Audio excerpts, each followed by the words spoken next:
তার চেহারাটা হয়ে গেছে একেবারে ভয়াবহ চেহারা। এই বাংলাদেশের একটা তুমুল বাগা নেতা তোফায়েল আহমেদ, নাম শোনেন নাই? সবাই চেনেন তোফায়েল আহমেদ, সাবেক মন্ত্রী। 1969 সালে ঢাকা বিশ্ববিদ্যালয়ের ডাকসুর ভিপি ছিল। বঙ্গবন্ধু শেখ মুজিবুর রহমানকে এই বঙ্গবন্ধু উপাধি এই তোফায়েল আহমেদ সাহেবই দিয়েছিল। তিনি বর্তমানে অসুস্থ। তার চেহারাটা হয়ে গেছে একেবারে ভয়াবহ চেহারা।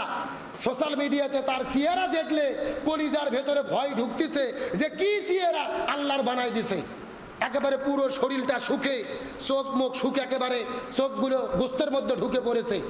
ছোট্ট করে হালকা করে দাঁড়িয়ে রেখেছে, চেনা যাচ্ছে না। এটাই সেই তোফায়েল আহমেদ সাহেব। কি ভয়ঙ্কর চেহারা!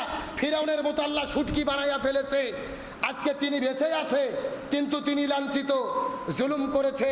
1969 সালে আমাদের বগুড়ার কৃতি সন্তান শহীদ আব্দুল মালেক ভাই, আমাদের বগুড়া ধনী গোসাইবাড়ি উনি নেজার বাড়ি, ঢাকা বিশ্ববিদ্যালয়ে এই পূর্ব পাকিস্তানের শিক্ষা ব্যবস্থা কি হবে, ইসলামী শিক্ষা ব্যবস্থা কায়েমের জন্য তিনি ঢাকা বিশ্ববিদ্যালয়ে সেমিনারে বক্তব্য দিয়েছিল।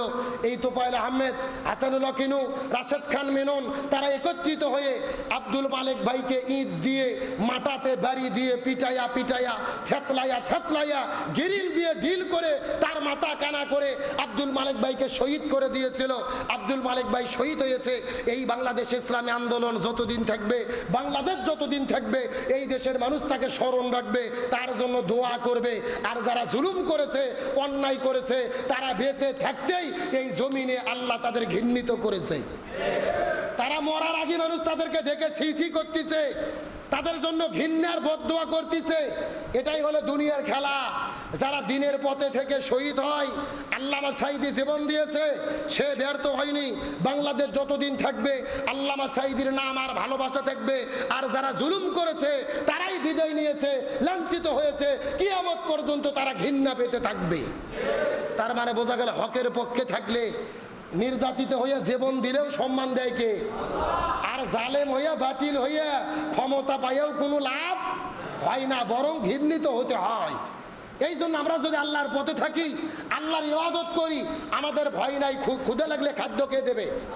আর বিপদে মুক্তি দিবে কে? তার মানে আমরা প্রকৃতপক্ষে যদি ইবাদত করতে পারি, আমাদের খাওয়ার কোনো টেনশন নাই। অনেকে কিন্তু চিন্তা করে খাবো কি, ব্যবসা নাই, চাকরি নাই, এবার ধান হলো না, কাল বৈশাখীর ঝড়, আলুর দাম নাই, এমন একটা পেরেশানি আছে না নাই? আল্লাহর কোরআন বলতিছে ফালিয়াবুদু রাব্বা হাযাল বাইত, আল্লাহ ওয়াদা করে বলেছে তোমরা যদি এই কাবা ঘরের মালিক আল্লাহর ইবাদত করো, কোনো টেনশন নাই, আমি গ্যারান্টি দিচ্ছি তোমাদের রিজিকের ব্যবস্থা আমি আল্লাহ করে দেব। সুবহানাল্লাহ বলবেন না? আচ্ছা বলেন তো, আল্লাহর ওয়াদা কি মিথ্যা হবে? আল্লাহর ওয়াদা কি ভুয়া হবে? কোনো টেনশন নেই। আপনার ঈমান যদি ঠিক থাকে, আল্লাহ আপনাকে খাওয়াবে, গ্যারান্টি আল্লাহ দিয়েছে। আর বিপদে মুক্তি দান করবে কে? তাহলে রাজনৈতিক ইবাদতের মূল কথা জমিন যার, জোর বলেন জমিন যার, আইন চলবে তার। এবং সর্বশেষ 5 নম্বর হলেন অর্থনৈতিক ইবাদত। জোর বলেন কি ইবাদত? অর্থনৈতিক। এখন প্রশ্ন আসতে পারে, হুজুর অর্থনীতির ভেতরে আবার ইবাদত ঢুকলো কেমনে? অর্থনৈতিক ইবাদতের মূল কথা হলো যাকাত ভিত্তিক অর্থনীতি। জোরে বলেন কি ভিত্তিক অর্থনীতি? যাকাত ভিত্তিক অর্থনীতি।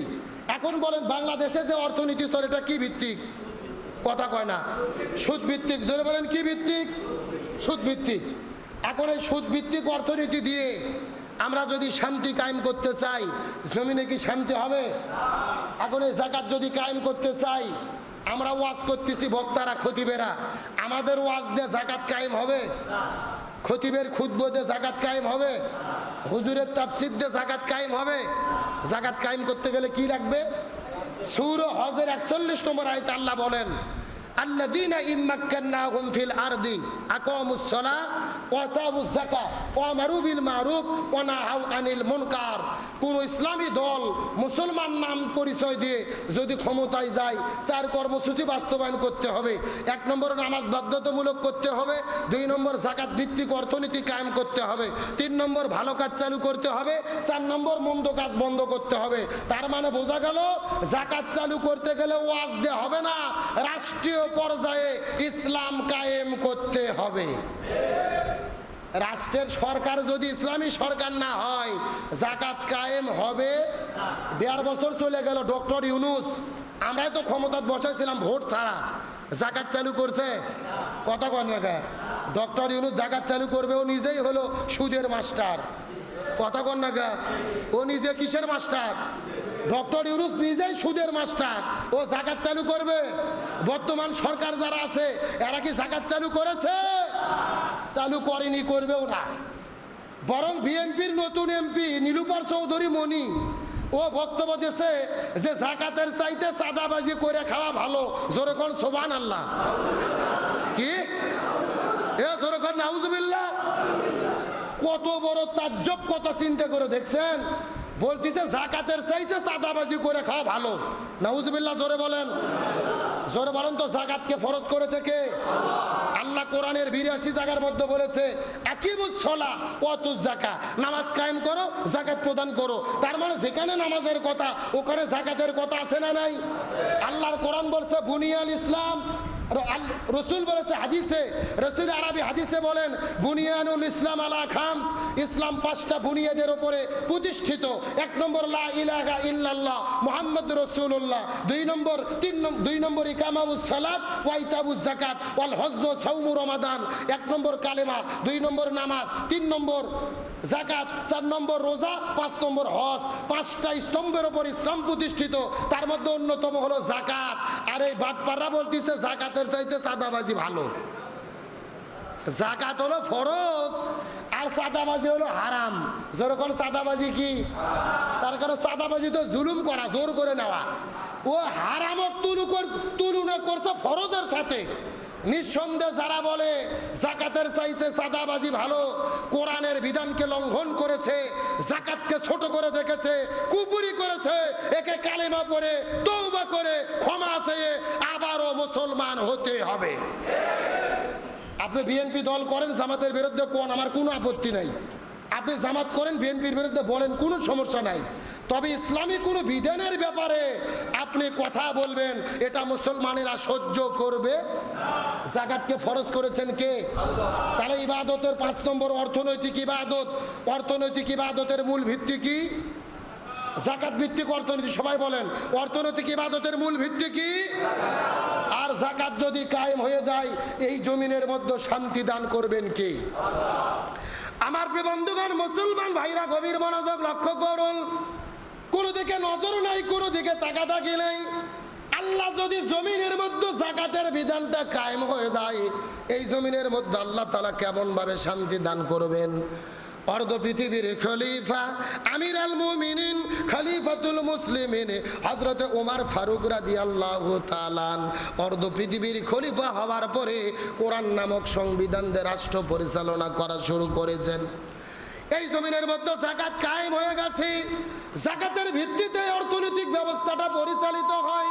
লক্ষ্য করে দেখা গেলেন একজন মানুষ বাড়ি থেকে বের হবার পরে যাকাতের টাকা নেওয়ার পরে একটা ব্যাগের মধ্যে যাকাতের টাকা নিয়ে ওই যাকাতের টাকাগুলোকে বন্টন করার জন্য পুরো মক্কা মদিনার ভেতরে সিরিয়া দামেস্কের মধ্যে তিনি ঘোরাফেরা শুরু করলেন।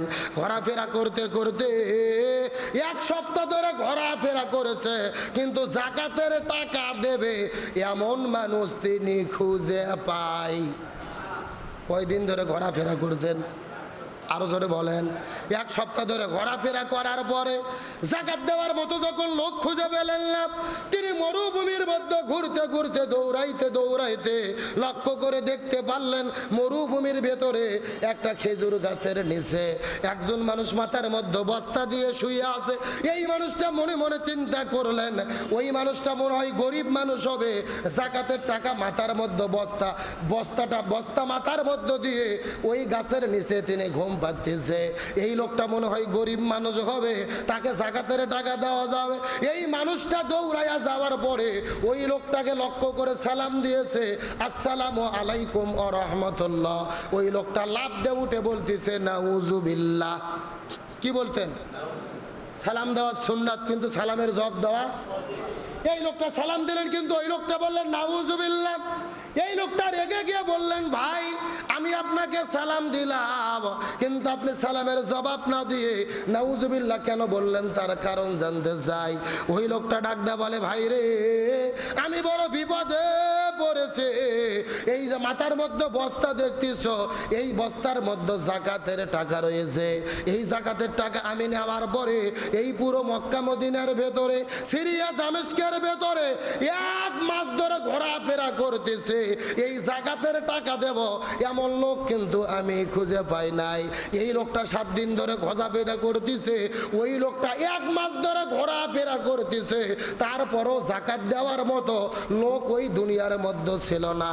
তার কারণ হলো হযরত উমর ফারুক ওই মদিনার ভেতরে ইসলাম কায়েম করেছিল, অর্থনৈতিক ব্যবস্থা চালু করেছিল জাকাত ভিত্তিক অর্থনীতি।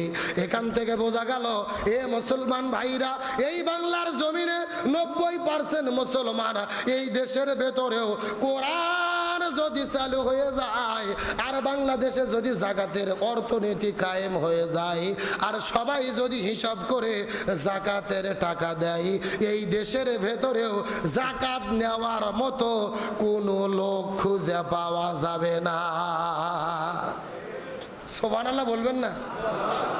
বাংলাদেশে যদি জাকাত কায়েম হয় আর সবাই যদি হিসাব করে জাকাতের টাকা দেয়, গরিব মানুষ খুঁজে পাওয়া। আমি আপনাদেরকে উদাহরণ দিয়ে একটু বুঝাই। এই যে আপনাদের গ্রাম হলো শাহজাপুর, ধরেন আপনাদের গ্রামে 200টা পরিবার আছে। দেখবেন এই 200 পরিবারের ভেতরে অন্তত 100 পরিবার আছে যাদের জাকাত খাবার কোনো যোগ্যতা, মানে 180 পরিবারকে জাকাত দিতে হবে। আর জাকাত খাবে এই রকম পরিবার কয়টা? 200টার মধ্যে কয়টা থাকলো? 20টা। এখন এই 200 পরিবার হিসাব করে বছর পর পরে জাকাতের টাকা যা হবে ক্যালকুলেটর দিয়ে হিসাব করে, খাতা কলমে হিসাব করে পুঙ্খানুপুঙ্খভাবে জাকাতের টাকা ওই 20টা পরিবারকে যদি দেওয়া হয়, সত্য করে বলেন তো ওই 20 পরিবার কি গরিব থাকবে? যখন গরিব থাকবে, বরং এই 180 পরিবারের চাইতে ওই 20 পরিবার আরো সচ্ছল হয়ে ভালো জীবনযাপন করতে পারবে। এটা ইসলাম চাই। ধনীদের সম্পদের ভেতরে গরিবের অধিকার আছে। গরিবেরা এই টাকা আপনার কাছ থেকে করুণা নয়, এটা আল্লাহ অধিকার দিয়েছে। এই জাকাতের টাকা যদি গরিবদের দেওয়া যেত, এই দেশে কোনো গরিব মানুষ থাকতো না। তার মানে এই বাংলাদেশ থেকে আমরা যদি দরিদ্র বিমোচন করতে চাই, অর্থনৈতিক বৈষম্য দূর করতে চাই, আমাদেরকে জাকাত কায়েম করা ছাড়া বিকল্প কোনো পথ, শান্তি কায়েমের জন্য জাকাত দিতে হবে। আমরা বাংলাদেশে বসবাস করি, সরকারকে টাকা কিন্তু ঠিকই দেই, ট্যাক্স কিন্তু ঠিকই দেই, কিন্তু আমাদের জাকাত আদায় হয় না। ইসলামী পদ্ধতিতে আমরা চলি না, এই জন্য সওয়াব পাই না। আমরা সরকারকে ট্যাক্স দেই, টাকা পয়সা দেই, আমাদের টাকায় দেশ চলে, সরকার চলে, কিন্তু ইসলামী পদ্ধতিতে আমরা টাকা দেই না, জাকাত কায়েম করি না। এই জন্য বলতে চাচ্ছি, আমরা যদি দরিদ্রদেরকে বিমোচন করতে চাই, দরিদ্র মুক্ত বাংলাদেশ গড়তে চাই, অর্থনৈতিক ইবাদত কায়েম করতে হবে, জাকাত ভিত্তিক অর্থটাই দেশে চালু করতে হবে। আলোচনা করতেছিলাম ইবাদত কয় প্রকার, সবাই একটু কথা বলেন। 1 নম্বর, আপনাদের মনোযোগ নাই, ইবাদত 5 প্রকার।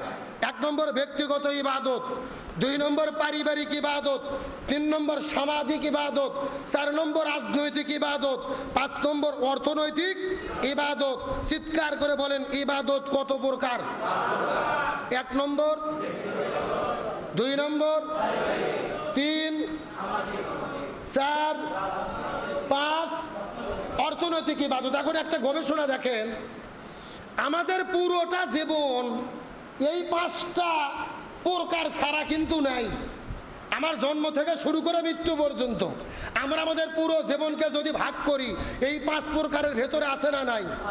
তার মানে আমার জন্ম থেকে শুরু করে মৃত্যু পর্যন্ত আমরা জীবনের যত কাজ করব, প্রত্যেকটা কাজই আল্লাহর বিধান মতো করার নাম কি? আরো জোরে বলেন। আমার পরিবারে আমরা যত কাজ করব, সন্তান লালন পালন করব, যাকাত দেব, হালাল রুজি উপার্জন করব, ইসলামের পথে চলব, টাকা পয়সা দেব, পরিবারের হক আদায় করব, স্বামী স্ত্রীর হক আদায় করবে, স্ত্রী স্বামীর হক আদায় করবে, সন্তান পিতামাতার খেদমত করবে, পিতামাতা সন্তানকে স্নেহ করবে, কোরআন দিয়ে দেশ চলবে, পরিবার চলবে, সমাজ চলবে, রাষ্ট্র চলবে, যাকাত দিয়ে অর্থনৈতিক ব্যবস্থা চালু হবে। তার মানে আমাদের জন্ম থেকে শুরু করে ব্যক্তি, পরিবার, সমাজ, রাষ্ট্র, মৃত্যু পর্যন্ত জীবনের যত কাজ হবে কোরআন এবং হাদিস মতো করার নাম কি? আরো জোরে বলেন। এমনকি আমরা যে বিয়ে করব, এই বিয়ে করাটাও কি? কথা কয় না বাঙালি রে? এ কোরআন হাদিস অনুযায়ী বিয়ে করা কি? ইবাদত।